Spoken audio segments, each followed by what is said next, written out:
Washington, shut up and dribble. Those 4 words sum up the attitude of Donald Trump and his acolytes toward athletes who speak out when the president uses sports to foment racial animosity and rile up his base. LeBron James, who has a new group with other sports stars designed to protect and inspire the black vote, dunked on Laura Ingraham the other week.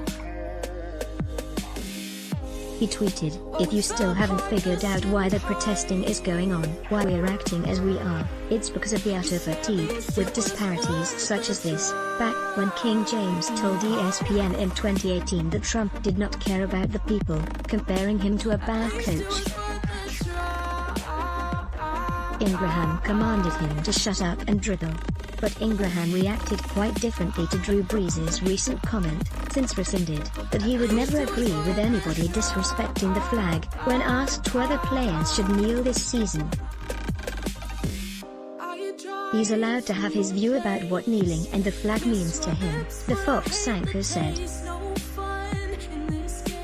The classic 1968 Esquire cover of Muhammad Ali shot through with arrows comes to mind as we watch the dynamic between sports and politics become more torrid in this season of racial pain and introspection. The 2 indelible images of this American chapter are a quarterback kneeling on the turf to protest police brutality and a policeman kneeling on a man's neck in a rancid display of that brutality. Trump's new campaign ad mocks Joe Biden for kneeling. "I've been trying for 3 years to talk to Greg Popovich, the coach of the San Antonio Spurs and the USA Olympics basketball team." At 71, he's an NBA legend who has long called race the elephant in the room and argued that we are all just an accident of birth. He's a passionate Trump critic thriving in a red state. He graduated from the Air Force Academy with a degree in Soviet studies and a yellow Corvette and toyed with the idea of a career in military intelligence. He's a celebrated curmudgeon with sports reporters and an enophile, raised by a steelworker and a secretary at the Inland plant in Gary, Indiana. Popovich is as open-minded, principled and curious as Trump is narrow-minded, unprincipled and incurious. Pop, as he's known, is very private, but he finally agreed to pop off on a phone call. He wouldn't pose for a picture, however, explaining that he should not be the focus. He has spent 25 years in a dialogue about race with his teams. He took players to see Hamilton on Broadway, Ava DuVernay in LA, the African American Museum in DC, the National Civil Rights Museum in Memphis. He gave players copies of Between the World and Me, by Ta-Nehisi Coates. Especially if you're a white coach and you're coaching a group that's largely black, you'd better gain their trust, you'd better be genuine, you'd better understand their situation. He tells me, you'd better understand where they grew up. Maybe there's a black kid from a prep school. Maybe there's another black kid who saw his first murder when he was 7 years old. But in recent calls with the Spurs players and staff, he has been amazed at the level of hurt. "It would bring you to tears," he says, his voice cracking. "It's even deeper than you thought, and that's what really made me start to think, you're a privileged son of a bitch and you still don't get it as much as you think you do.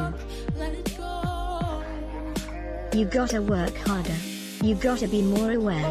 You gotta be pushed and embarrassed. You've got to call it out." He tells of a recent Zoom town hall with Spurs employees. "A black mother said, 'My son is angry with me.' I said, 'Why?' And she said, 'Well, because he's 16 and I'm basically lying to him and dragging my feet and giving him excuses because I don't want to take him down to the DMV. Get his driver's license because I don't want him in a car.' So her own son is angry with her for that but doesn't realize that she's scared to death for him. I wonder if the former Air Force officer thinks the law and order militaristic approach can work for Cadet Bone Spurs in the campaign. I honestly do," he says. "I feel badly for the military around Trump because they're dealing with the guy who is the poster boy for the aggrieved wannabe. And he's taking it out on the world and it's ruining our country.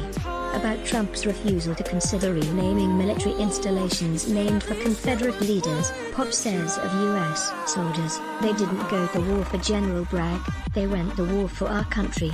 About Roger Goodell's mea culpa that the NFL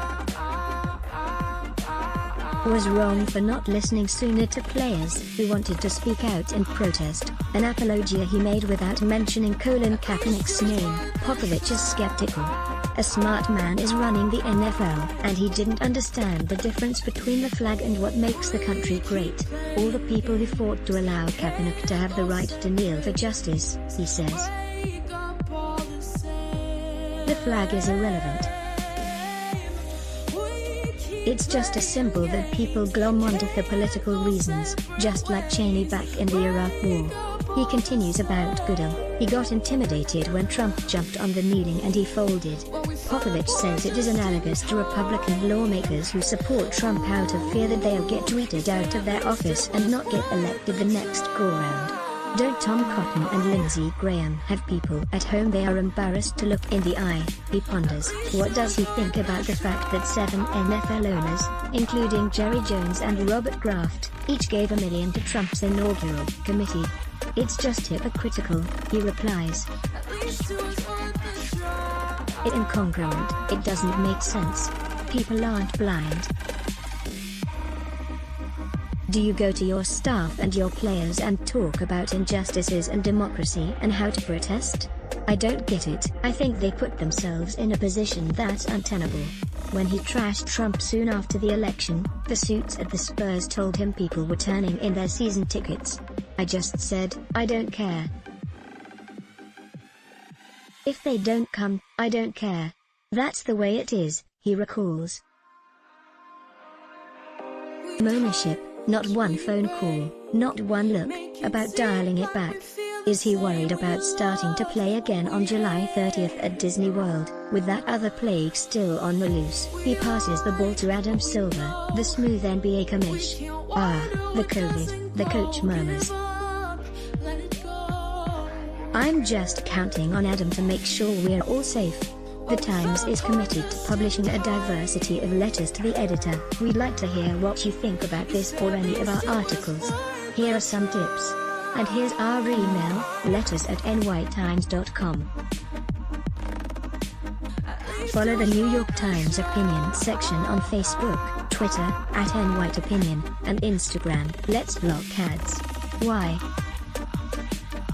Show your love for him. Click the link in description. Thanks for watching.